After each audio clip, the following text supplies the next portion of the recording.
In this video, I'm gonna share some chess traps that most of the beginner players have fallen for, and sometimes it also works against better players. And even if they have not fallen for the trap, you will have a slight advantage, or the position would be quite equal. So let's move on to our first trap. So after e4, here you go e5, and after knight f3, you go for knight c6. Here he goes bishop c4, then you just play knight to d4, sacrificing this pawn. Most players take this pawn, attacking this f7 pawn, with the idea of forking the queen and the rook. Let him capture that pawn by playing queen to g5. He happily grabs this pawn, thinking that he have got you, and now you will be losing. But then you counterattack with queen takes g2, hitting the rook. Now here, if he is not careful and grabs the rook, then you can take this rook, and after he blocks with the bishop, only move. You can take this pawn, and after bishop to e2, now you can just play knight takes c2, attacking this king and the rook. So he moves the king, and then you finish the game with queen to h1, as you don't need a rook. You have already got the king. And even though here, he sees that when plays rook to f1, saving the rook, then you can just take this pawn. And after you blocks with the bishop, you can just play knight to f3, smothered checkmate. Let's move on to the next trap. So after e4, e5, knight f3, here he goes d6, the field of defense. Then you just play knight c3, and after bishop g4, pinning the knight to the queen, you just go for bishop c4. He goes knight c6, developing this knight. Then you just play h3, attacking the bishop. If he grabs the knight, then you can recapture, but he moves the bishop back, maintaining this pin. And now you're not going to further attack it. Instead, you will play knight takes e5, sacrificing the queen. Now black have two options, as you can see. If he grabs the queen, then you can just play bishop takes f7 check, king e7, and then knight to d5 is a checkmate.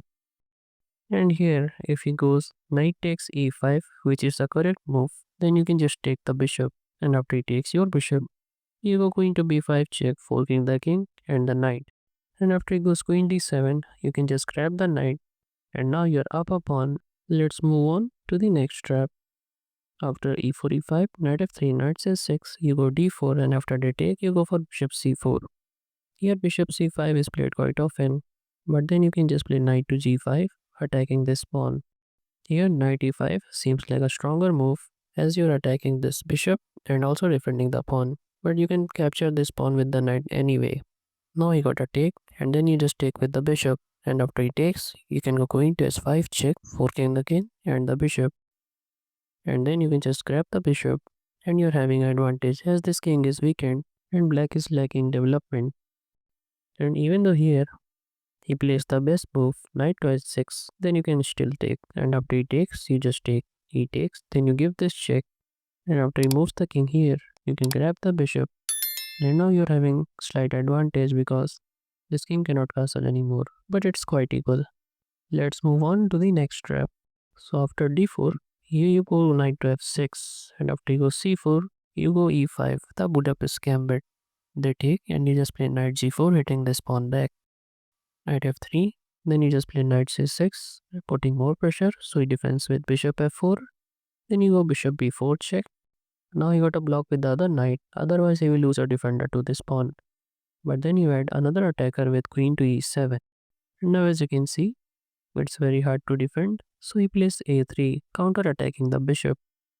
But you are going to ignore that and capture this pawn. And here, if he grabs your bishop, then you just finish the game with knight to d3, checkmate, and he can't take because it is pinned to the king. And even though here, if he doesn't grab your bishop and grabs this knight, then you can just take. And let's say he takes with the queen, then you can just take. And now it's quite equal. Let's move on to the next trap. So after d4, e5, he takes, then you just go knight c6, and after he goes knight f3, you can go for queen to e7, attacking this pawn, so bishop f4, and then you go queen to b4, forking the bishop, this pawn, and the king. Bishop d2 is the correct move, then you just take this pawn, and here bishop c3 seems like a natural response, defending the rook and attacking the queen, but then you just play bishop to b4, pinning his bishop to the king. And here Queen to d2 is played quite often, defending this bishop. Then you can just take this bishop. He can't take with the knight, otherwise he will lose the rook. Therefore, he takes with the queen, with the idea of hoping that after you take, it's quite equal, but then you will finish the game with queen to c1, checkmate. Well, if you enjoyed these chess traps, then don't forget to give this video a like, and here are some more amazing chess traps like these. And don't forget to subscribe and turn on the notification bell so you don't miss more of these videos.